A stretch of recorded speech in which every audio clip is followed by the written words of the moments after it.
Hi friends, ಎಲ್ಲರಿಗೂ ನಮಸ್ಕಾರ. Social workers ಅಡ್ಡ ಯೂಟ್ಯೂಬ್ ಚಾನಲ್ಗೆ ಸ್ವಾಗತ. ಫ್ರೆಂಡ್ಸ್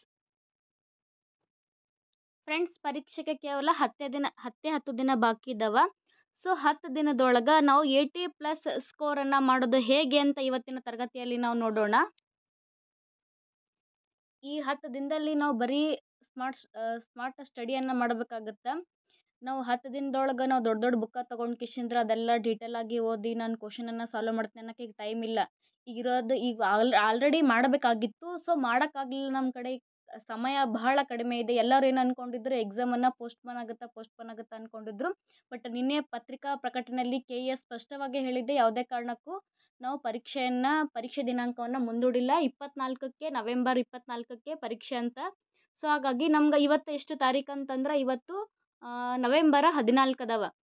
ಸೊ ನವೆಂಬರ್ 24 ಬರೀ 10 ದಿನ ಉಳಿತು. 10 ದಿನದಾಗ ನಾವು ಹೆಂಗೆ ತಯಾರಿ ನಡೆಸ್ಕೊಳಕ್ಕೆ 80+ ಸ್ಕೋರ್ ಹೆಂಗೆ ಮಾಡೋದಂತ ನಾನು ನಿಮಗೆ ತಿಳಿಸಿ ಹೇಳ್ಕೊಡ್ತೀನಿ.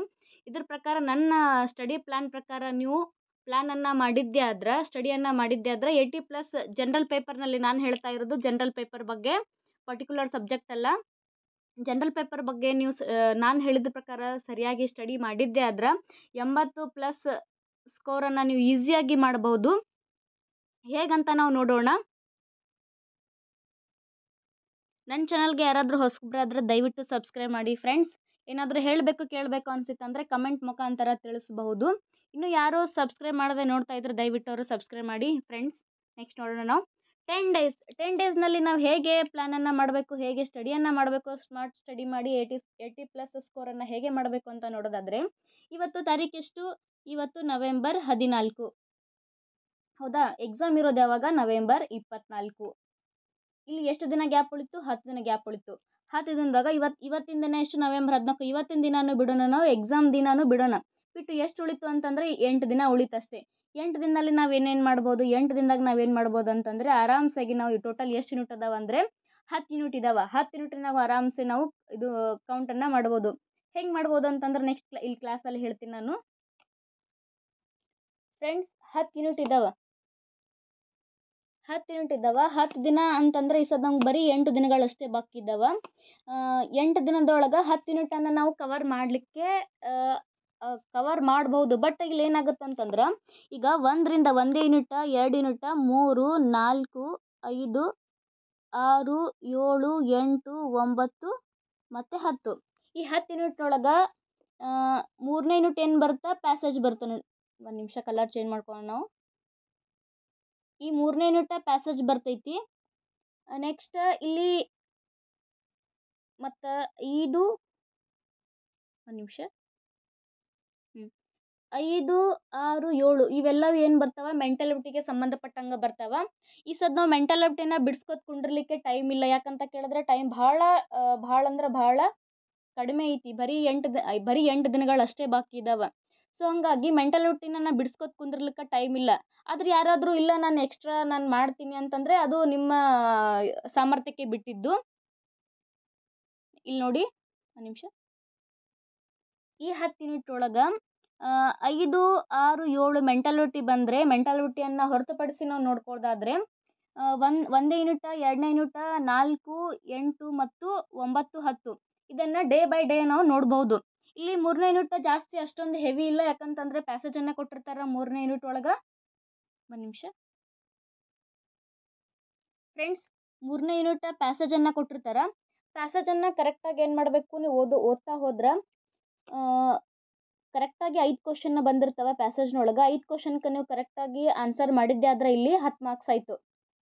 ಹೌದಾ? ಇಲ್ಲೊಂದು ಟ್ರಿಕ್ಸ್ ಏನು, ಪ್ಯಾಸೇಜನ್ನು ನೋಡಲಿಕ್ಕೆ ಒಂದು ಟ್ರಿಕ್ಸ್ ಏನು ಅಂತ ಕೇಳಿದ್ರೆ, ಈ ಪ್ಯಾಸೇಜನ್ನು ಕರೆಕ್ಟಾಗಿ ಓದಬೇಕು. ಏನು ಮಾಡಬೇಕು ಅಂತಂದ್ರೆ, ಕ್ವಶನ್ಸ್ಗಳು ಇರ್ತಾವಲ್ಲ 5 ಕ್ವಶನ್ಸ್, ಕಂಪಲ್ಸರಿ ಸೀಸ ರಬ್ಬರ ನೀವು ಎಕ್ಸಾಮ್ ಸೆಂಟ್ರಿಗೆ ತೊಗೊಂಡು ಹೋಗ್ರಿ. ಪ್ಯಾಸೇಜನ್ನು ಕರೆಕ್ಟಾಗಿ ಓದ್ಕೊಂತ ಕ್ವಶನ್ಸ್ ಇರ್ತಲ್ಲ, ಕ್ವಶನ್ಸ್ ಪ್ರಕಾರ ಪ್ಯಾಸೇಜನ್ನು ನೋಡಿರಿ. ಎಲ್ಲಿ ಬಂದಿರ್ತಲ್ಲ ಅದನ್ನು ಬಂದಿತ್ತಂದ್ರೆ ಸೀಸಲ್ಲಿ ಅಂಡರ್ಲೈನ್ ಮಾಡಿರಿ. ಅಂಡರ್ಲೈನ್ ಮಾಡಿ ನಂತರ ನೀವೇನು ಮಾಡಿರಿ, ಕ್ವಶನ್ಸನ್ನು ಓದಿ ಅಲ್ಲಿ ಆನ್ಸರ್ ಕರೆಕ್ಟ್ ಇತ್ತು ಅಂತಂದ್ರೆ ಅಲ್ಲಿ ಟಿಕ್ ಮಾಡಿರಿ. ಇಲ್ಲಿ ಕರೆಕ್ಟಾಗಿ ನೀವು ಓದಿ ಹಾಕಿದ್ರೆ ಇಲ್ಲಿ 5 ಕ್ವಶನ್ಗೆ ಕರೆಕ್ಟಾಗಿ ಹಾಕಿದ್ರೆ 10 ಮಾರ್ಕ್ಸ್ ಫಿಕ್ಸ್ ಬರ್ತಿಲ್ಲ ಫ್ರೆಂಡ್ಸ್. ಇಲ್ಲಿ ಎಲ್ಲಿ ಮಿಸ್ ಆಗ್ಲಿಕ್ಕೆ ಚಾನ್ಸೇ ಇಲ್ಲ ನೀವು ಕರೆಕ್ಟಾಗಿ ನೋಡ್ಕೊಂತ ಹೋದ್ರೆ. ಇನ್ನು ನೋಡ್ಬೇಕಂತಂದ್ರೆ 1ನೇ ಯೂನಿಟ್, 2ನೇ ಯೂನಿಟ್, 3ನೇ ಯೂನಿಟ್ ಅಂತೂ ಬರೋಂಗಿಲ್ಲ. ನೆಕ್ಸ್ಟ್ ಈಗ ನೋಡೋದಾದ್ರೆ ನಾವು ಎಷ್ಟು 8 9 10 ಎಷ್ಟು 5 ಯೂನಿಟಾ? ಈ 5 ಯೂನಿಟ್ ಒಳಗೆ ನಾನೇನು ಮಾಡ್ತೀನಿ, ಇವತ್ತಿಂದ ಕ್ಲಾಸನ್ನು ಮಾಡ್ತೀನಿ ಫ್ರೆಂಡ್ಸ್. 10 ಯೂನಿಟ್ನೊಳಗೆ ಎಷ್ಟು 10 ಯೂನಿಟ್ನೊಳಗೆ ನಾವು 4 ಯೂನಿಟ್ ಬಿಟ್ರು ಉಳ್ಕದು ಎಷ್ಟನ್ನು ಮಾಡ್ಬೋದು ಅಂತಂದ್ರೆ 5 ಯೂನಿಟ್ ಇದ್ದಾವೆ. 4 ಯೂನಿಟ್ ಬಿಟ್ರೆ ಉಳಿದು 6 ಯೂನಿಟ್. 6 ಯೂನಿಟನ್ನು ನಾವು ಕರೆಕ್ಟಾಗಿ ನೀಟಾಗಿ ನೋಡ್ಕೊಂತ ಹೋದ್ರೆ 6 ಯೂನಿಟ್ ಒಳಗೆ ಈ ಸದ್ದ 6 ಯೂನಿಟ್ನೊಳಗೆ ಒಂದನೇ ಯೂನಿಟ್, 2ನೇ ಯೂನಿಟ್, 4, 8, 9, 10 ಎಷ್ಟದು? ಇವು 5 ಯೂನಿಟ್ ಅದು. 5 ಯೂನಿಟನ್ನು 5 ದಿನ ನೋಡ್ಬೋದು ನಾವು. ದಿನಾಲು ಒಂದೊಂದು ಯೂನಿಟನ್ನು ನೋಡ್ಬೋದು ನೀವು, ಓದಬೇಕು. ನೆಕ್ಸ್ಟ್ ದಿನಾನು 1 ಯೂನಿಟ್ ಓದಿದ್ರೆ ಒಂದು ಕ್ವಶನ್ ಪೇಪರನ್ನು, ಓಲ್ಡ್ ಕ್ವಶನ್ ಪೇಪರನ್ನು ಬಿಡಿಸ್ಬೇಕು. ಇಲ್ಲಿ ಇದು 6 ಯೂನಿಟ್.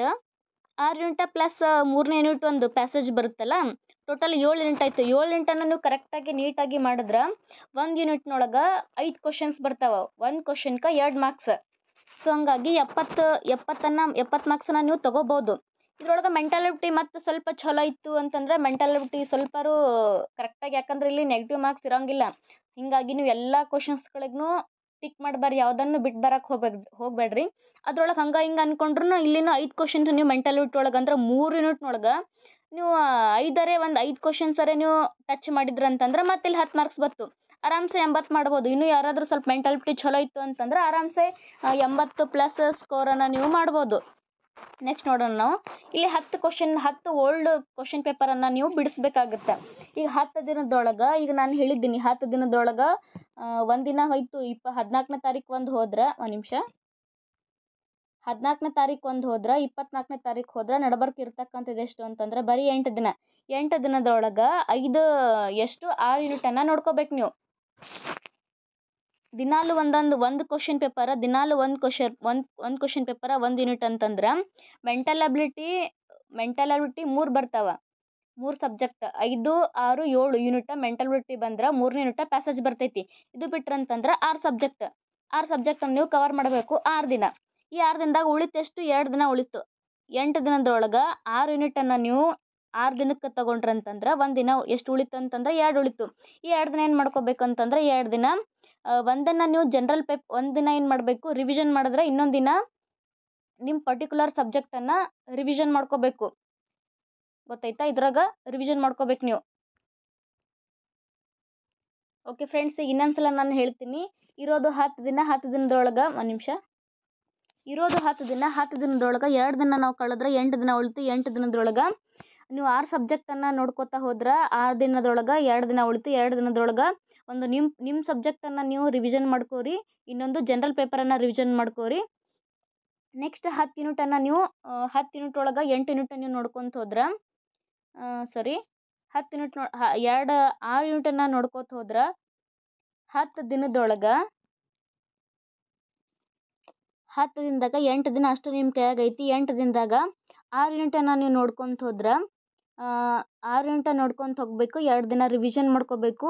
ಒಂದು ದಿನ ನಿಮ್ಮ ಪೇಪರ್ ರಿವಿಷನ್ ಮಾಡಿದ್ರೆ ಇನ್ನೊಂದು ದಿನ ಜನರಲ್ ಪೇಪರನ್ನು ರಿವಿಷನ್ ಮಾಡಿರಿ. ಮತ್ತು ಏನಂತಂದ್ರೆ ಓಲ್ಡ್ ಕ್ವಶನ್ ಪೇಪರ್ 10 ವರ್ಷದ ಓಲ್ಡ್ ಕ್ವಶನ್ ಪೇಪರ್ ಅಂದರೆ 10 ಓಲ್ಡ್ ಕ್ವಶನ್ ಪೇಪರನ್ನು ನೋಡಬೇಕು. ಇವತ್ತಿಂದ ಹಿಡ್ಕೋರಿ ನೀವು. ಇವತ್ತೊಂದು ದಿನ ಹಿಡ್ಕೊಂಡ್ರೆ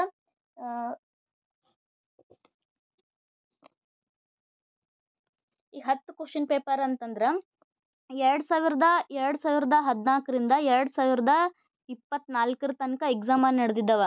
ಇದರಲ್ಲಿ 2022ಕ್ಕೆ ಎಕ್ಸಾಮ್ ನಡೆದಿಲ್ಲ, 2023ಕ್ಕೆ ಎಕ್ಸಾಮ್ ನಡೆದಿಲ್ಲ. ಅದು ಬಿಟ್ಟರೆ 2014ರಿಂದ 2024 ತನಕ ನಿಮಗೆ 8 ಕ್ವಶನ್ ಪೇಪರನ್ನು ಸಿಗ್ತವೆ. ಸೊ ಹಾಗಾಗಿ 8 ದಿನಕ್ಕೆ ನೀವು ಒಂದು ದಿನಕ್ಕೆ 1 ಯೂನಿಟನ್ನು ನೋಡಬೇಕು, 1 ಯೂನಿಟನ್ನು ಓದಬೇಕು ಮತ್ತು 1 ಕ್ವಶನ್ ಪೇಪರನ್ನು ಬಿಡಿಸ್ಬೇಕು.